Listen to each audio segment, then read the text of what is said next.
Right. I think we've got to come to prices. So we've mentioned prices enough. Now, the best app out there for prices is not eBay. It's Star Wars Tracker. Now we have got good data now going back for a long time. The information I'm going to talk about, I've gone to 2014. That seems to be the one where there was plenty of data. Jared Copes has designed StarWarsTracker.com. I do implore you, if you've got any interest in statistics about prices and putting your collection on there, it's still a phenomenal tool. I mean, the guy deserves a medal for it. It is brilliant. And we probably don't talk about it enough, actually. So I think we should revisit it. So what I've done is, so you have to bear with me as I go through various spreadsheets of information. I've looked at loose collecting because I think if I went to graded collection, I was a little bit uncomfortable with that because sometimes someone could put a price on graded collecting. I think the loose side of it gives you a better picture of where things are. What I've done is I have collated number of years, so from 2014 to 2021, and what I've done is a loose collection for me here. I've tried to keep it a bit more basic than every single figure. So for variation wise, I've gone, so this will include a Kenobi with grey hair and white hair. I've not put a vinyl Cape Jarrow in because you can just add another grand onto everything I talk about here. I've done large head Han, small head Han, just the yellow haired Luke's, and I've done a green saber Luke Skywalker Jedi Knight. I've not done both the Ugnaughts for some reason. They were both listed separately. And I've just done an orange snake Yoda because that was kind of the cheapest one, and the other one's the price all over the place. It skewed it a little bit.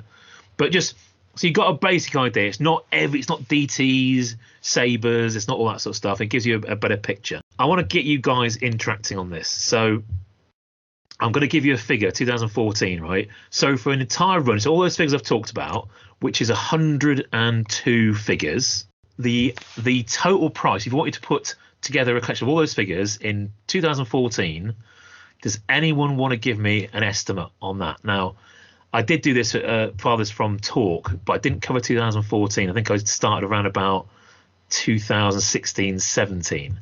Anyone want to guess how much that would have cost you in 2014? So roughly 100 figures.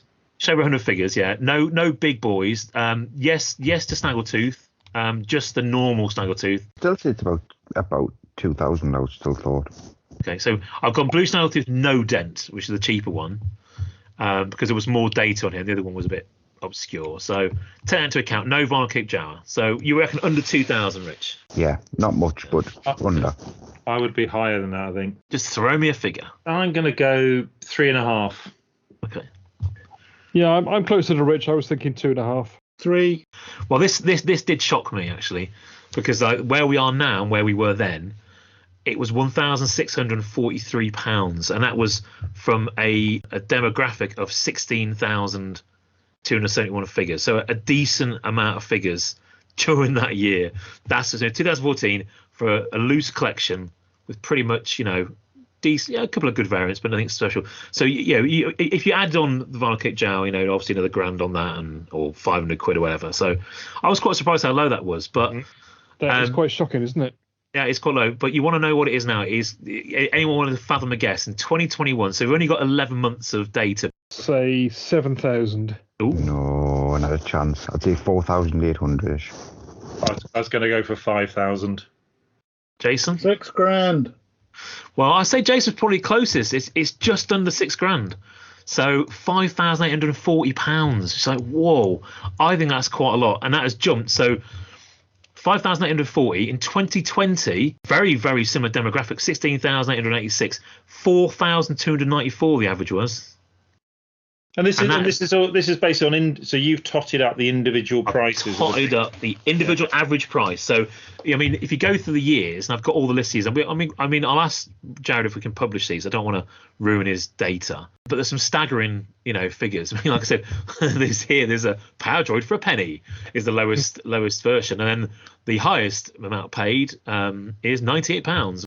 2020, 4,294. 2019 to 2017, about the same. It actually dropped a little bit in 2019. I don't know whether that was pandemic related. I guess it started then, didn't it? The pandemic was starting. Did it start in 2019? Or was it just before? It was March 2020, wasn't it? 2020. So 2019, it dropped. We went to 3,562, but it increased in 2018. It increased again in 2017, and then it dropped. Then there was a huge increase between 2016 and 17.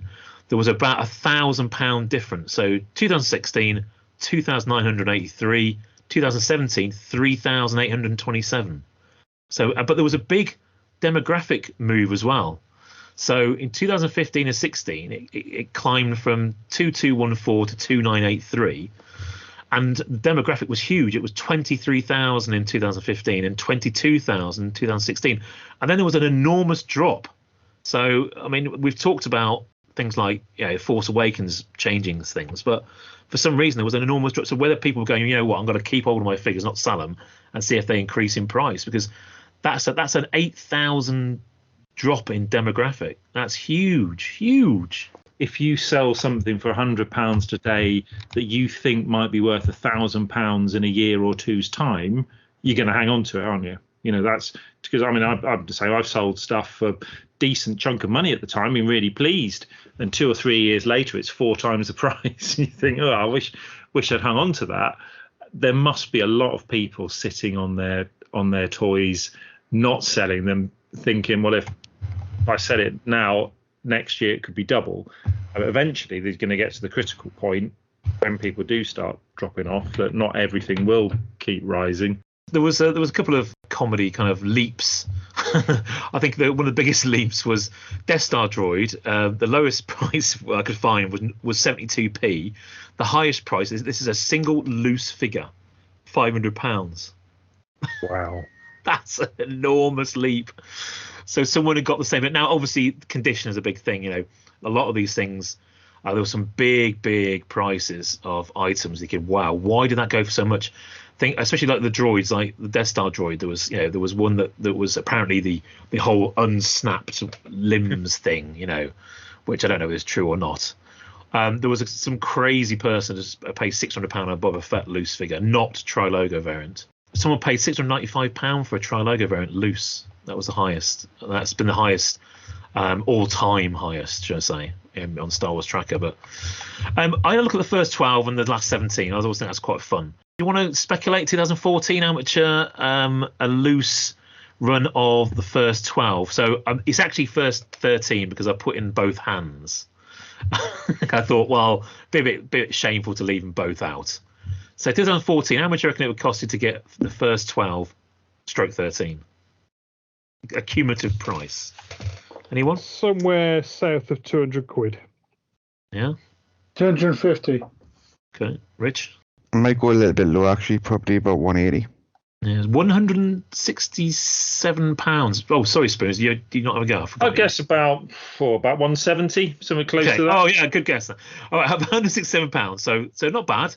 From the data, it looked like there wasn't a great deal of massive. I mean, Princess Leia was the most expensive for the first 12, £26. Luke Farmboy, 22, and most sort of like around about £10 mark. Chewbacca, actually hasn't changed that much, to be fair. Chewbacca is still getting pretty cheap. 2021. Anyone want to hazard a guess what the average price, what you'd be paying for a reasonable collection of first 12 spoons? £600. I was going to go something similar, actually. I mean, I was going to mention this. I saw the Palatoy brown-haired Luke, the light brown-haired Luke. There's a buy it now. No, Deal or No Deal. And it went for over £200. I was thinking, this is like a £20 figure. What the hell's going on? And so, but then looking at it, anything with a lightsaber, people seem to be paying good money. I assume that must be considered rare these days, the sort of the more olivey, browny coloured hair. But it wasn't rare back in the day. I would go maybe 550. Rich? Yeah, I think it's about on the mark. I was going to say about 500. Yeah, Preston. Yeah, we're all in the same sort of area, six to 700. Yeah, because I mean, remember, I have used, I have taken out various things like, if you went for like a different coloured haired Luke, you probably push that price up. So, well, from what I've got from that list, it's about £492 with the average, which was about what you said, about £500. I mean, some of the prices that have been realised for some of these things, even this year, Princess Leia Organa's gone for 167, Luke Farmboy yellow hair 215. Han Solo. So is that brown-haired Luke? It wasn't because he's got brown hair. That's just the price of a Luke with a lightsaber these days, is it? Yeah, probably is. Yeah. So I mean, these are the top price fetched this year so far. So someone spent £216 on a solid cheeked Tusken Raider. Obviously, absolute mint condition. Looks like it's just fallen off a car back. R2D2 solid dome. Now he's like the easiest to get hold of, the cheapest, but even he's gone. A really nice version of him went for £200. So it seems like people are prepared to pay, for a really mint first 12 figure. I mean, every single highest figure on this, the lowest Han Solo large head, £112 was the biggest price fetched this year for a really mint version, but all the rest of them, they're all in the between £100 and £220 mark. So people are prepared to pay for good versions with proper weapons in there. Last 17, this is where it goes a little bit doolally, as you can probably imagine. Do you want to give me the cheapest one and the most expensive one? Cheapest is Little Annie. Little Annie, yeah, that's pretty an easy one. What about the most expensive one? Yak Face. I'd go for Luke these days, Luke Stormtrooper, because of his blaster. Yeah. Any other improvements on that? R2 pop-up is up there now, isn't it? Oh, yeah, okay. Yeah. That's Rich? Yak Face. Yak Face being more expensive. Well, it is R2. He has gone astronomical. So he's just like you look at it and you go, oh my goodness. If you're going to start collecting loose last 17, dear, good luck. So anyone want to guess on a nice loose run of last 17 this year? This year? Ooh. This year. Give me this year. What are we looking at this year? 2,500. Anyone? Any improvement on that? Anyone below that? 2.8. I think it's a bit higher. Yeah, 3. Yeah. Jason? 4. Well, it's 2,924. I mean, that's 17 figures. That is 17 figures for three. Let's just say £3,000. Historically now, so on historic figures, R2 is fetching an average of £231. That's an average. Someone paid not too long ago £712 for a loose one. That's actually cheaper. I assumed the average would be higher than that, 230. So Well, I think remember we've got condition on here, so you've got to take into account that people. I mean, the cheapest one of all time of R2D2 pop-up, and this is complete with a lightsaber, was £37 several years ago. But you have to remember there is condition in there, so that some of these will be battered stickers for R2. But nowadays, sabers are fetching £200 plus on their own. Yeah. So the figure is probably not worth a great deal. I mean, Yak Face is a bit different because he's always been someone who's fetched a reasonable price. I mean, even going back to, if I go back to 2014, Yak Face was an average of £126, whereas R2 in 2014 was an average of £91. The last one I bought for my loose rum way back in the day, and I remember he was the pricey one then. He was probably on a par with the Yak Face, maybe a little bit cheaper. It's about £50. Yeah. And that, but at the time, that was a lot of money to spend on a loose figure. So there's some good price on that. I mean, in 2014, it's like, oh yeah, it's quite affordable when you look at it. Anakin £7, Princess Leia, Thingamabob £13, Papalu, Lumat, they're all about £15-20. It starts to get a bit serious. Imperial Gunner, even back then, was £47. The A-Wing Pilot was cheap at £42. EV99, £57. I've done a comparison here, so this is quite depressing. So what I've done is I've done a chart where the percentage increase. So, for example, Anakin Skywalker in 2014 was £7.24, and in 2021 he gets about £24.52. So his percentage increase was 257%. Think a bit out of the box here, but what do you think has the biggest increase between 2014 and 2021 in percentage increase? That's our friend R2 again. Is this the last just the last 17? Just the last 17, yeah. I couldn't do it for the whole lot. I'd be there all day. So last 17, the biggest percentage increase. You'll probably be a little bit surprised. Imperial Dignitary. He is 15th. A-Wing Pilot, that's going to be A-Wing Pilot is a good guess. Anyone else got any? No, I'll tell you who it is. It's one of the Ewoks. It's Warrock. Warrock, I'm going to say that's number 10. Yeah, there's one of the Ewoks that's really took off. Oh, So is it Luke Poncho? Luke Poncho, no. He was always quite cheap. He was a cheap one back in the day. Yeah. I'm gonna. Richard got a spot on. It is the A-wing pilot. He's got a 398% increase in price over those years. There's some cracking. Number 2 was Lando Calrissian, General Pilot. He's gone from £42 average to £214, which is kind of crazy. 3 was the Imperial Gunner, 363%. He's thinking, well, I mean, Yakface is actually the last. He's technically number 16 because there's a couple of 15s. He's number 16 because his price has gone from £126 average to 347, only a 175% increase. But it is quite incredible how the last 17 has just completely, exploded. And that is the biggest, increase in your loose collection. I mean, can a newbie enter the hobby? Now, if you're doing a loose collection, I mean, unless you've got lots of money, which is fair enough, but many people do, I would not envy you. Because as we said, that's getting in the couple of 3,000 mark just for the last 17. The rest of the figures, all the middle figures, there's a steady. I didn't look at every single figure, but there's a steady increase in price and nothing major. But you can pick that sort of middle-bodied, anything from the first 21 up to the last 17. All those figures are much of a muchness. You can get them, on a good day for a good price, and that's still a very affordable part of the hobby, I think. If you didn't, I mean, I have no particular memory of the last 17. Obviously, I have them all, thank goodness. I managed to get them before they got expensive. But if you want to lose collection, that's fine. They're in there. But if you just wanted to collect a normal kind of a normal selection of Star Wars figures, it's not that bad. It's not ridiculous. One of the things that's come out recently is if you look at like Hakes Auction and Prop Store and some of these things, the amount of money that people are paying for collectibles in those auctions is just going through the roof. And it's new collectors with big, deep pockets that don't really care particularly how much they're going to spend on these things. Well, to an extent, yeah. But I mean, if you look at these stats, if we release these stats, say, right, for a loose collection, it's about £6,000, right? Yeah, and we're not even talking, vinyl Cape Jawas. So you had another 1,000 onto that. £7,000, I think someone said £7,000, didn't they? They were scoffed at, but actually not far away if you add, the other variants I didn't really include. If you want a DT Saber, just keep adding money on the top. But if you want a basic collection, £6,000 is a big amount of money.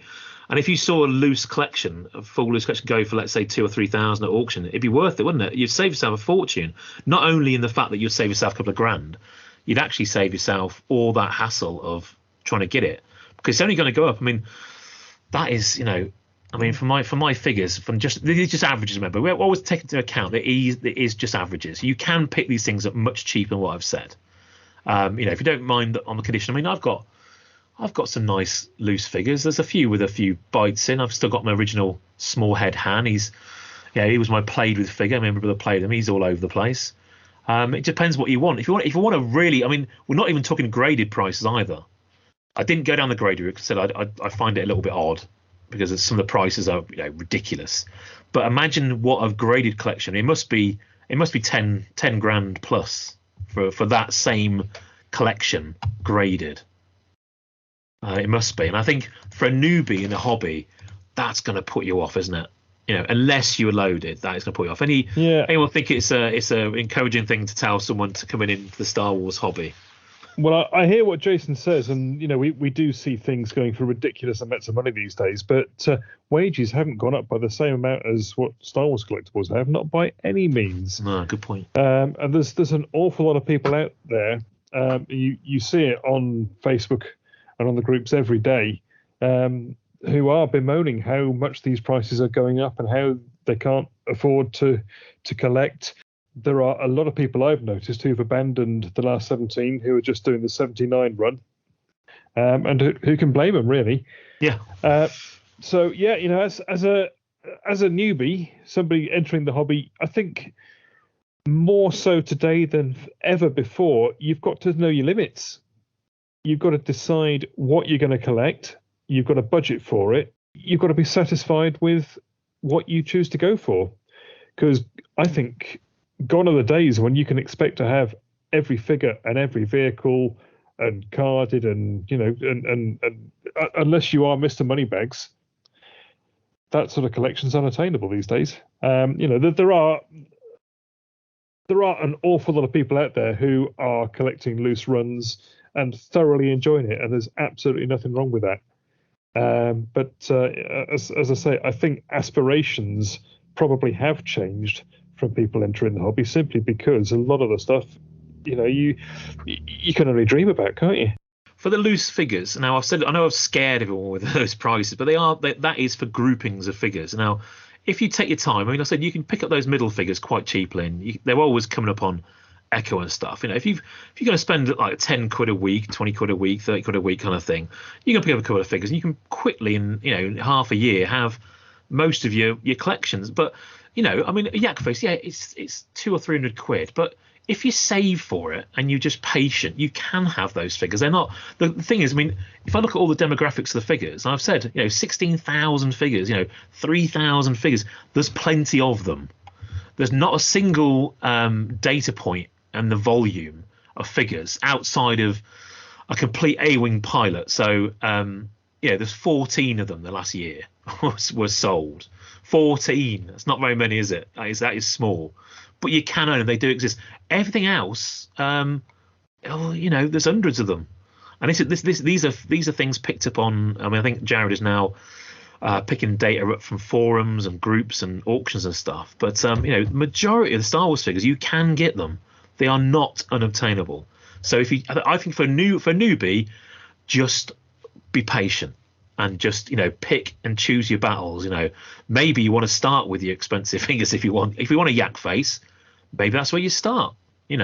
Save up a bit of money, a couple of £100, and you should be able to get someone who's got a couple here and there. You should be able to get them down a little bit. You don't have to pay the silly prices. Just take your time. Absolutely. The other point that's worth making is that a lot of the inflated prices are not down to figures at all. It's down to the accessories. Yeah. It's having the black blaster with the A-wing pilot, the black blaster with the Luke Stormtrooper, the lightsaber for R2 pop-up. If you are not fussy about accessories, then you can get these things a hell of a lot cheaper. All the Princess Leias that have got the Leia blaster, the blaster is probably 2/3, 3/4 of the value of that figure. I've got my collection in front of me here, right, in a little cabinet, all my vintage figures together. Now, because the weapons keep falling, I've shoved them all in Jabba's dais thing. They're all in there. I've took all the ones that fall off, they go in there. So I don't even display my weapons. I can't be bothered because they just keep falling off the hands. So I go, you know what? In a minute, I'm going to lose a Leia blaster, and that's 50 quid or 60 quid or whatever it is these days. The black one. I don't want to lose that. So it goes in Jabba's thing. They just sit in there. So I don't even display the bloody weapons. The figures are the things I look at. And you're very, very true. These are, a Leo Organa, is, a really nice version now. It's 100 plus pounds. Without the weapon, you can probably get it for 30, 40 quid, if that. Yak Face, sadly, is the anomaly because no one cares about his weapon. Like, I've got a Yak Face. I don't have a weapon with him because I've gone with the Tri-Logo version. But if you do want a weapon, all you need to do is pick up which other figure is it? Nikto. Nikto is one of those, isn't it? It's one of those. It's one of those. So yeah, if you want a Yak Face weapon, you can get it dead easy. And my A-wing pilot shares his blaster with the Imperial Gunner. They share it. So every now and again, they look where I've got it in Jabba's thingy, his dungeon, and they go back to standing without a blaster. So they share it. So that's cool. But perhaps I'm coming from the point of view of an old school collector, but I think there's a lot of snobbery about weapons these days and having to have the right weapon. When I started collecting, as long as Han Solo had a smuggler blaster, as long as Boba Fett had an Imperial blaster, I didn't care about the colour or the mould or what variation it was. That was the right type of weapon for the figure, job done. Over the years, I've tried to match weapons to some extent, but I'm still not particularly precious about it. And some of my last 17, I've not got the correct black blasters for them, and I'm quite happy with that. The figure looks right. I can always say that it's a Tri-Logo weapon error. If you've got an A-wing pilot and you don't want to pay the price for a black blaster, get a blue blaster. there's no reason that your figure shouldn't be considered complete with a Blue Blaster. Yeah, these new figures have been released. These retro figures, they've all got weapons with them. Just shove one of those in. I mean, they are quite shiny. They're very hard to not distinguish. But why not? If you've got Princess Leia Organa, a really nice cloak, just shove the new version in. I mean, you funny you should say that, P. I was researching Yoda today for Face Off. I found a website that did a comparison of the new vintage figures compared to the old ones, and comparing blasters and comparing sculpts, and I'd never seen them close up before, so I didn't appreciate they had made in Vietnam on the back and 2020, and they've got little stamps on their feet. Yeah. And as you say, the blasters and things are quite different and relatively easy to tell. But then it came to Yoda's snake, and the tells for Yoda's snake were the original is slightly wider around the neck, and the tail is more curved. Essentially, that's pretty vague, isn't it? Yeah. So essentially, the I mean, I've not had it in hand, but according to this website, the retro collection orange snake is pretty much identical to the vintage one, and that, you know, that's not good if someone's going to pass off one of those as a vintage. I don't know what a Yoda snake costs. I don't imagine it's as much as a Leia blaster, but it's not going to be cheap, is it? It's about 25. I sold one recently. When I saw that guy's collection, and I got 25 quid for a. I can't remember what colour it was. It was not the silly one. It was just a normal one. It's about 25 quid. And that's more than twice the price of a retro collection Yoda. Yeah. So you know that. So so the first instance, pair a retro collection snake with a Yoda if you're missing one. It's a cheaper way to do it. But then that gets passed off down the line, and people are going to be fooled. It's a dangerous thing. But I mean, I think sadly, repros and the likes of the retro collection will actually mean that that's exactly what happened with the Action Man market. They just become indistinguishable from the vintage stuff. I mean, there's people are doing great work out there, always keeping on top of it so that people can tell the difference. But eventually they're going to get so good, whether by design or accident, that you can't tell the difference. And then that just devalues the whole market, and that's exactly what happened with Action Man. So Action Man used to fetch really good prices. The 40th collection came out, prices plummeted overnight because no one could tell the difference between original and reproduction anymore. Saying that, fast forward 15, 20 years, and prices have gone right back up again, actually. So, you know, it doesn't mean the death knell, but I suspect at some point these reproductions are going to have an impact on the vintage market, either because people don't want to pay the prices and just pair them with a reproduction weapon, or because people can't tell the difference anymore. And yeah, obviously sad for the hobby. I don't know. I mean, at least it's an official weapon and it's coming out. But I found them to be quite shiny. Yeah, I think for the most part they are really easy to tell. Yeah. Just Yoda's snake jumped out today on this website, and Hasbro got no interest in trying to fool vintage collectors. Why would they? They're just trying to make money.